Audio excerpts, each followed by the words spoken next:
So you heard some keyboard off-roader tell you that 8-track and MTS on your Toyota truck SUV is going to burn up the brakes. Today we're going to be talking about some myths about Toyota's MTS and 8-track system and crawl control. You've all heard this. Crawl control is Toyota's way of like cruise control for off-road. That's not true. Yes, we're going to get to the truth of some crawl control myths and MTS and 8-track myths. Now, disclaimer, when I say MTS and 8-track, I'm talking about any type of traction control system that uses the brakes. In other words, when a wheel starts to slip in your off-road vehicle, the traction control system is going to brake the wheel that is doing nothing, that is spinning uselessly, and then in doing so is going to send power to the wheel that actually has traction. So when we say MTS, 8-track, crawl control, downhill assist, MTS means multi-train select if you don't know, etc., etc. I'm talking about the same stuff. I'm talking about any manufacturer's traction control system that when a wheel breaks or when a wheel slips, the brakes send power. You get what I'm rambling here. Anyway, let's get to it. The people like to ask is, is 8-track or MTS going to wear out the brakes?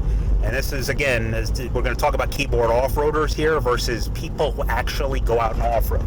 So I get it. It's easy to theorize from a keyboard that traction control systems such as MTS and 8-track are going to wear out the brakes, because in order to use them, you actually have to, the ABS has to pulse the brakes, and in pulsing these brakes, it's easy to theorize that it's going to wear out the brakes.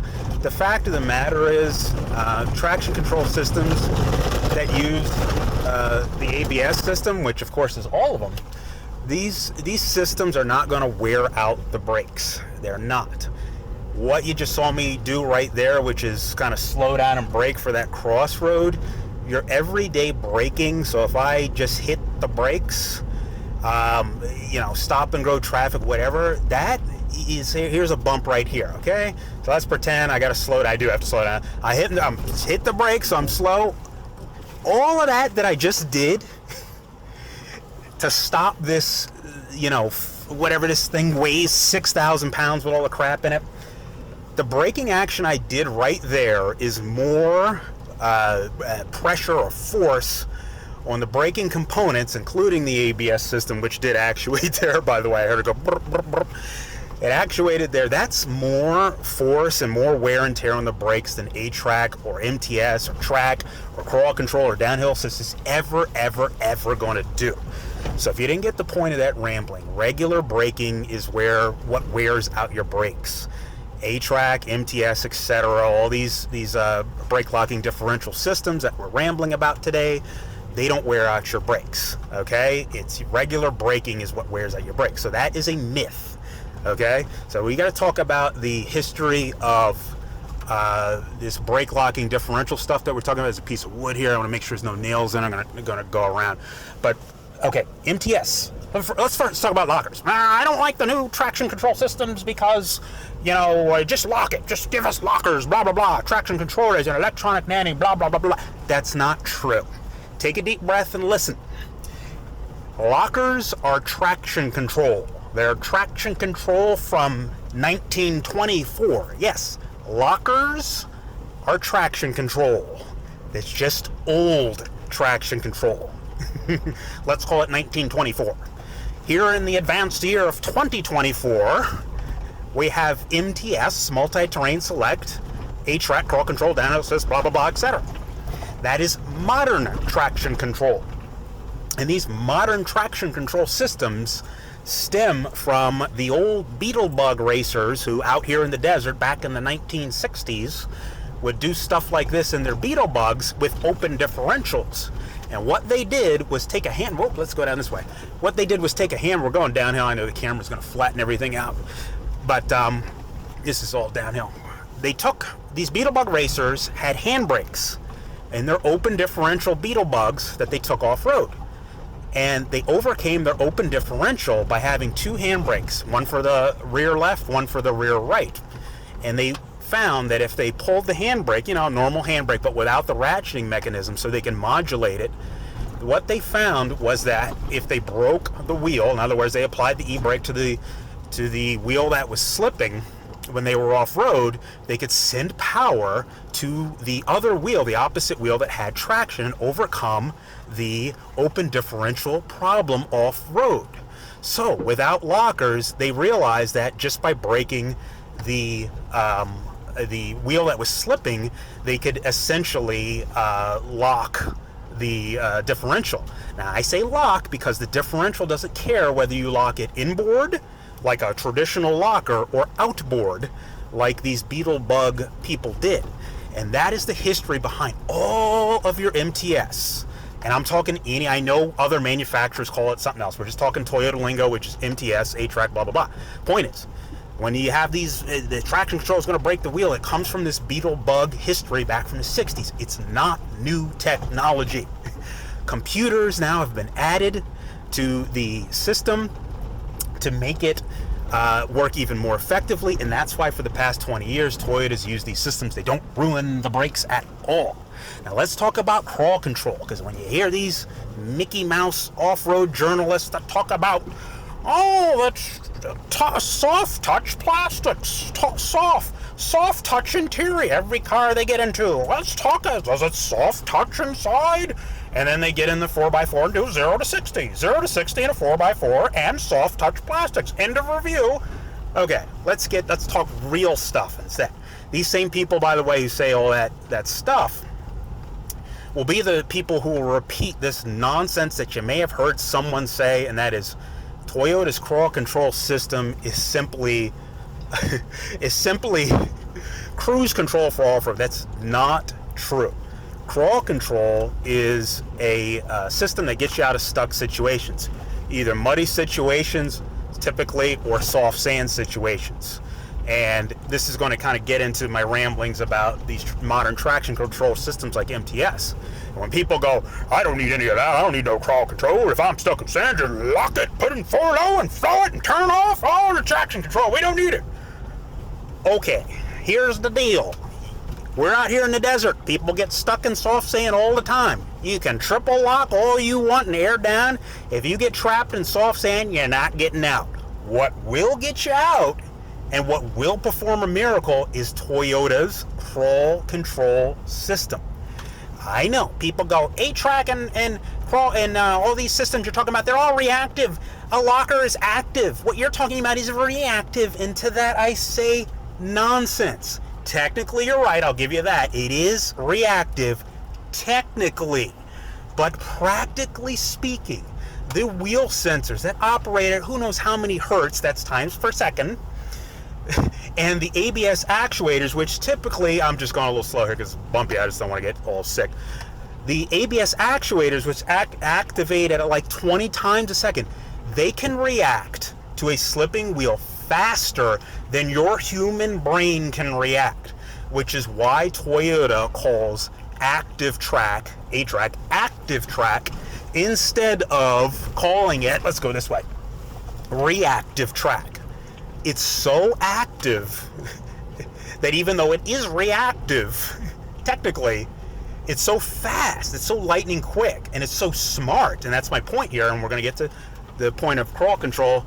Let's go this way. We're going to get to the point of crawl control in a second. It's so active. It's so active. I don't want to get spun around here. It's so active.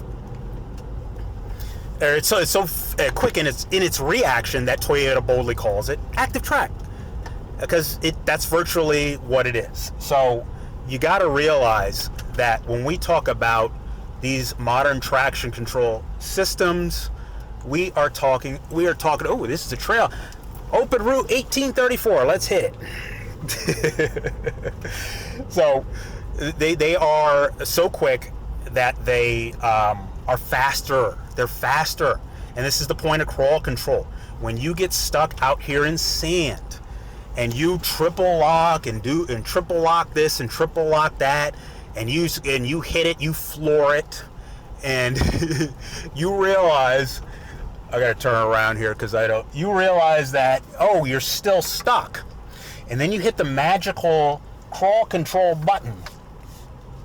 And crawl control gets you out of a stuck sand trap. And this is my point of my rambling. I know I'm rambling, we're just having a casual time, but bear with me. When you do crawl control, you'll get out of that sandy situation. Not all the time, but it will get most people out of most precarious situations. So what happened there? Why did crawl control work? It's because the sensors and the ABS can modulate what's going on faster than your brain can do, faster than any human can do. So when you're stuck in sand, there's a technique out here that people go, just go slow. If you're going just a hair, if you just ease on that throttle just a little bit, and you're moving, then you're moving. You're good to go. Wow! I didn't see that one. Oh. Anyway, if you're moving, you're moving. So in other words, if you're trapped in sand and you're going slow, there's a technique out here where as long as you're moving, you'll get out of that situation. That is the basis of crawl control. So crawl control, if you didn't get the point of that rambling, I know it was long-winded, it is not an off-road cruise control where you go, oh, I'm just going to cruise down this road and just be in cruise control, blah, blah, blah. That's not what it is. It is to mimic what I'm talking about, the technique of slowly rolling out of a sand trap or mud trap, and the technology simply works. Okay, here's a classic example of Toyota's crawl control. This truck is buried. This is a common trap, even a death trap out here in the desert. You are buried in what we call soft sand, and you're high centered. And this truck is using Toyota's crawl control system, and it's doing something that your brain and no locker can do, which is pop itself right out by modulating those wheel speed sensors and the ABS on all four corners, and out it goes.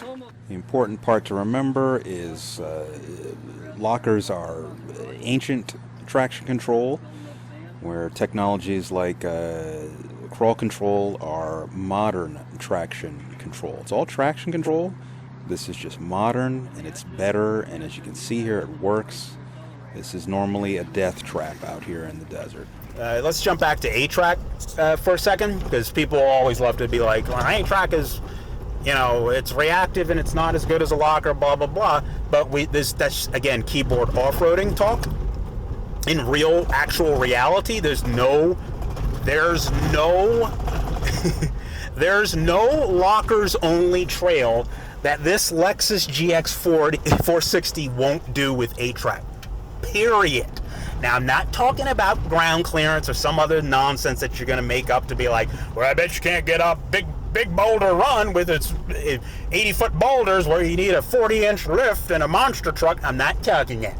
I'm talking about there's no situation where we're going to have to get these wheels in the air, 3 wheels, 2 wheels, 1 wheel, whatever, how many wheels you want to say, and you need a locker. It doesn't exist. And a lot of the mythology of A-Track surrounds, again, the reaction times and this theoretical guess that A-Track needs some sort of time to figure out. It does technically, but it is a infinitesimally quick amount of time. We're talking about microseconds here. So in reality, when you actually off-road the thing in the actual real world, we don't see any reaction times that matter. They're instantaneous. I'm not talking like, oh, I could feel A-Track doing its thing, and I needed to give it. It's instantaneous. It's like driving triple locked when you're in this vehicle. Now people go, no, it needs to figure it out, because they freak out when they hear the ABS actuator, brr, brr, brr, and then they go, that's something wrong. It means I did something wrong. The vehicle stopping is. They confuse it with VSC, or vehicle stability control. The old school government mandated, every vehicle has VSC, vehicle stability control, which cuts the gas and does these other things. Why? Because they're hearing the actuators. And since they grew up on that old school traction control, if they hear brr, brr, brr, that means something stopped, meaning the vehicle cut the gas and the vehicle is not happy, and the vehicle wants you to slow down, and it's shutting off. So when people go to test A-Track, as soon as they hear that, their brains can't focus on how you just use A-Track, which is to just drive. That's all you have to do for A-Track. Drive. Pretend you're triple locked, plug your ear holes, block it out, and when you hear the ABS actuators, don't panic. Don't take your foot off the gas. If the vehicle hesitated, it needed to figure it. No, that was you hesitating. That was you figuring it out. The vehicle did what it's supposed to do. A-Track is 20 years old. It's proven. Now, on the new models, the TNGAF platforms, in other words, if you have a new Toyota Tundra, GX, blah, blah, blah, all the trucks and SUVs, they're all on TNGAF platform. A-Track and its actuators have been the sound, the psychological effect has been calmed down. It has been silenced. And that is one of the best things Toyota could do for this new generation of off-roaders that's going to come and try out MTS and A-Track, etc., and crawl control. They're going to have more faith in it because they're not going to hear the burp, burp, burp that you hear on this generation, the prior generation GX460, which freaks people out and makes them come up with all this nonsense about A-Track has a reaction time and it's not as good as Locker and all this other keyboard nonsense. Okay? So the new generation should fare a lot better with people who don't know what they're doing and don't know what they're talking about going, I might as well lock up. I don't know why I should lock up, but I'm just going to lock up. I heard it somewhere. I don't know what to lock it up. Maybe I should lock it up. Let's turn off all traction control, lock it. I'm going 80 miles an hour, but let's put it in 4 low anyway and floor it. Make sure I'm in rock mode when I'm going on ice. You get what I'm rambling. I'm making fun of some nonsense that you've all seen online, and I'm not talking about anybody in particular. They all do the same thing.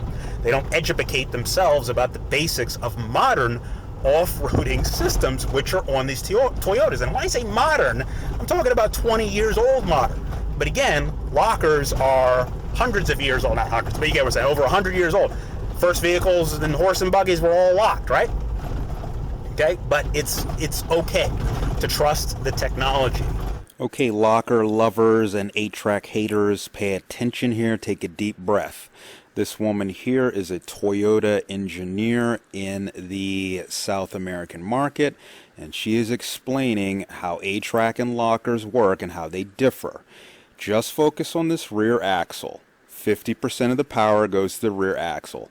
When the vehicle is locked, you get 25% of power on one wheel and 25% power on the other wheel. That is a locked vehicle. Here we see with the vehicle locked, she's explaining that the rear differential is locked here. 25% here and 25% here. The blue over here represents the wheel that is on the ground that has traction. The wheel over here doing nothing has 25% power, and the wheel over here on the ground that's able to actually get traction only has 25% power with a locked vehicle. The engineer is now explaining that with the 8-track system, in the same situation, it is able to send 50%, or technically up to 50%, to the one wheel on the ground that can do work and actually is getting traction. Whereas the wheel in the air doing nothing, that's useless, it gets no power because the brakes are applied. What this means to you is the wheel on the ground with 8-track gets 50% power, whereas a locker will only give you 25%. This is the whole point of this presentation that this engineer is doing. It is mathematically proven. Toyota's team of engineers understands the situation when one would need a locker, and they've deduced mathematically a system that can deliver more power in a situation where one would traditionally rely on a locker. 50% here. So in understanding 8-track, you've got to understand your lockers are only giving you 25% on each wheel. Toyota has known this for over 23 years now. When you are going uphill, this matters, and you can feel it in the real world. You can feel the difference between 50% on one wheel and 25% on one wheel. Now here we are in the real world, not the keyboard world, the real world. This is not flat, it's uphill. And if we were locked here, we'd only have 25% power available right there when the wheel gets off the ground to the opposing wheel. We are going uphill, and I want the benefit. This is a perfect example here. You're going to see a wheel get into the air, and I want 50% to the wheel on the ground with traction. Right here is where A-Track shines. We are going uphill where that extra power, that extra 25% really matters. We're going to go up. I'm going to pause it right here. This is where, if you were locked, I'd have 25% available here to the wheel on the ground that is moving me up this very steep hill. I know the camera flattens it out, but it is steep. This is a black diamond trail. Would you, in this situation, would you like to have 25% power here? Or would you like to have 50% power here? Toyota thinks you want 50% power here versus 25% power here. This should be obvious, and this is your real world proof. Check the channel if you want to see not keyboard examples of A-Track versus lockers, but actual real world. You're seeing it here. As the engineer said in her diagram, 50% is going here, and it is sailing me up this hill, and it builds confidence in a way that is superior to lockers. You feel it. It's not just psychological. You can actually feel this when you're off-road, that you're getting more power every single time you're lifting wheels into the air. It's okay, it works, it's not going to ruin your brakes, it's not going to, it's not something that you should turn off and replace with a locker. It's just because you heard that somewhere, and that the name lock it up, I'm locked. I am locked, so I'm good to go. Locked. Such a powerful word. Mathematically, A-Track is superior because it can send 50% to the wheel that's slipping. A locker can only do 25 and 25. The math proves it. We've driven it, proves it. You get more power. Yes, I know what a locker is. When you get a wheel in the air with A-Track, you can feel more than 25% go to the wheel that's on the ground doing something when the other wheel's on the air doing nothing. If in a locked vehicle, you could feel that you only got 25% down there on the ground. So it is real. It is real. And Toyota knows this. Crawl control. Your brain is not going to be able to get you out of stuck sand or stuck mud by going, all right, modulate the throttle. Now a little bit this. Oh, you're slipping here, you're slipping there. Break out the traction boards, blah, blah, blah. Crawl control and the computers and sensors are there for you to get you out of those situations. So what I'm saying with this rambling is, before we go into a new generation of Toyota off-roaders who are still stuck in 1914 or 1924 going, turn it off and lock it off for it, and this nonsense, use the technology that Toyota has crafted and engineered and provided for you. Remember, they test these things. They've been making Land Cruisers, which all trucks and SUVs, all Toyota trucks and SUVs are all based on the original Toyota Jeep, which was the original Land Cruiser right after World War II. So there's a heritage here. All Toyota engineers know what a locker is. They know what articulation is. They know that you get stuck in sand. They know you get stuck in mud.